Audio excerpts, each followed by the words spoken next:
Alright. So, welcome to part 2 of day 4 ng ating Tito Gaming StarCraft League. So, we're gonna start na. So, ready na yung mga players. Confirm, G. Start na tayo ang laban ng Protoss versus Protoss, Heart and Music versus King Deo. And yan na, finally, we're gonna do it.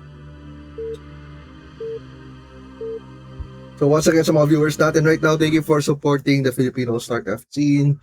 Yung panonood nyo, pag-share nyo na link, pag-comment, pag-chat, that's helping a lot already para makakontribute no, sa longevity ng game na to, especially dito sa Pilipinas. Now, spawning here on the upper right side of the map, we have the, ano ba itong kulay na to? Dark yellow Protoss, Heart and Music. And spawning here on the lower right side of the map, we have the yellow Protoss, King Deo. Ayan. So sabi ng ibang tao, no, this is going to be a really interesting fight. Malakas daw, they're expecting highly of these two casual Pinoy players. And I'm really emphasizing, no, they are casual Pinoy StarCraft players. So the reason na I'm using the term casual is because yun nga, kasi maraming iba't ibang communities sa mga bago lang sa stream, no? Maraming iba't ibang communities ng StarCraft. Merong mga hardcore ladder players, meron din mga big game hunters, meron mga fastest map, team games, and yun, meron casual community, no, whatever na lang. Such as this. And by casual, no, like when they play the game, normally they don't really follow what's the meta. Kung mga they play just whatever kung ano na sa puso nila. Kasi nga, they just wanna enjoy. Yun yung term siguro, that's a better term. Casual player because they just wanna enjoy the game. Now, pero recently, no, these players, itong sumali sa tournament at the very least, nakita mo improvement nila and they're slowly gearing towards more standard play. When we say standard, yung tipong ano, they're trying to mimic yung mga ginagawa ng mga top pros like sa ASL, yung mga ginagawa ng Koreano, kumana sa ibang liga, yung mga nakita ng mga high-level players sa YouTube and other streaming sites. So, yun. So, really excited to see ano yung improvement in Heart and Music and King Deo so far. Now, looking here, no, si King Deo opening up with 2 gate, wala siyang simulator, wala siyang core, pero inuna naman niya double gate, pero si Heart and Music naman, faster core, I believe. Kasi gagas siya, and then I believe because of dito should be a cybernetic score. Inuna niya yung pylon for some reason. Maybe he has a particular build order in mind, and now both these players, it looks like, are gonna last scout each other.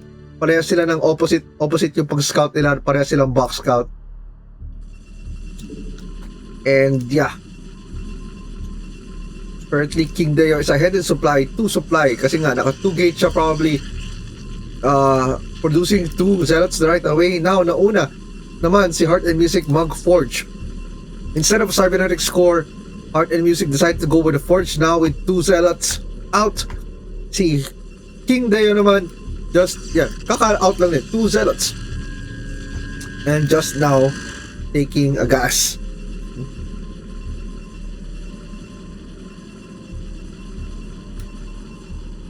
And finally, the scout of King Deo tried to go up the ramp, pero mapaharangan siya ng, ay, hindi na harangan. May butas. Butas sa daanan ng King Deo scouts, and nakita niya ang tech ni Heart and Music. Kita niya force in gateway, no cybernetic score. So he should be confident enough na hindi siya madi-DT anytime soon, pero did see the cannon go up just there. And his scouting probe gets taken down. And 4 zealots currently for King Deo versus 2 zealots ni Heart and Music. Look at the supply gap, no? Grabe yung macro ni Deo. Just 11 supply difference. So, umpisa pa lang ahead na talaga si Deo. But let's see, hindi pa naman to game over. Kakaumpisa pa lang ng game. Maybe they have some specific strategies in mind na gustong i-implement. Now, King Deo looks like going for a 3 zealot move out. So remember, may cannon si Heart and Music. And meron din few zealots to block the ramp. Now, magkakasalubungan 3 zealots and 1 zealot.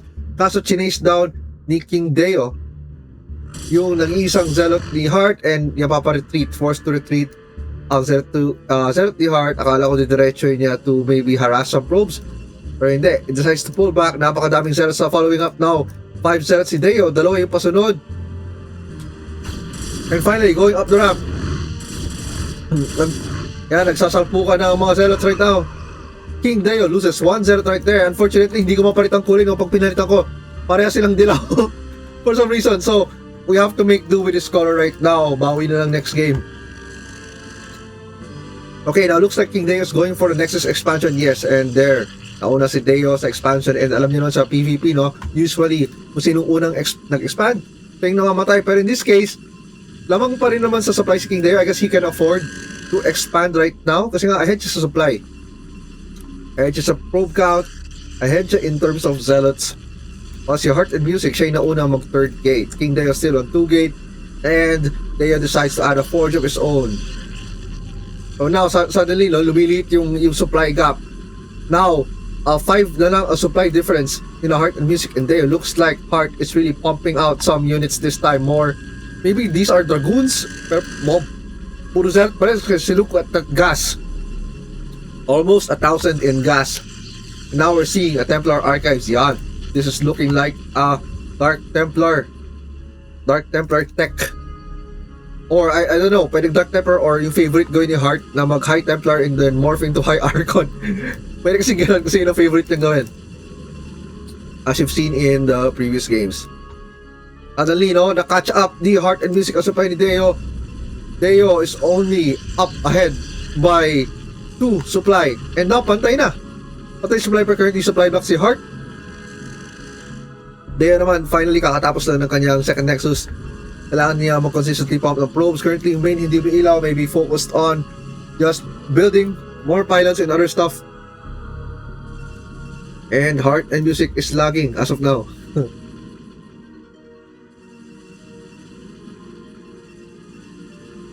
Okay, sana hindi magtuloy-tuloy yung lag, no? We don't want to have a lag victory right here now. I just want to wait. Special mention itong mga 8 viewers right now. So thanks so much for supporting once again.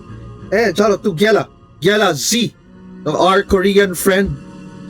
And he's really one of the oldest StarCraft players I've known so far, and he's really a great Zerg. And I played with him. I've only won a few games against this guy. Pero yeah, thank you for supporting the stream. Even though you're watching a Filipino tournament, hopefully you can understand some Tagalog because I'm mixing in English and Tagalog here. Thank you so much, Gyela.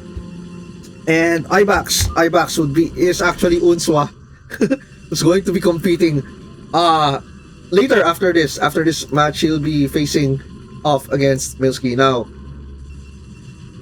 Yeah, so the supply count, as you can see, it's tighter. Just one ahead. King Deo is probably ahead with just a single probe, and now the lag is starting to kick in some more. Yikes, that is really, really bad. I don't know who is lagging right now. Hopefully it's not me. Hopefully. Yeah. And if that's the case, like worst case scenario, in case the lag continues, I might need to exit the stream. Unfortunately, if that's absolutely necessary. But if the lag just subsides, maybe we can just continue with this. So now, many zealots so far. No dragoons as of yet. Are we seeing any dragoons? None. Okay, finally, 2 dragoons have been made, but still Heart is ahead in gates, and look at that. Suddenly, Heart and Music is ahead in supply. More units. But, yeah, Heart is making high Archons. He doesn't like storms. He just want to morph those units, those high Templars into high Archons right away for some reason. But that's his strategy. Yeah. That's all I can say.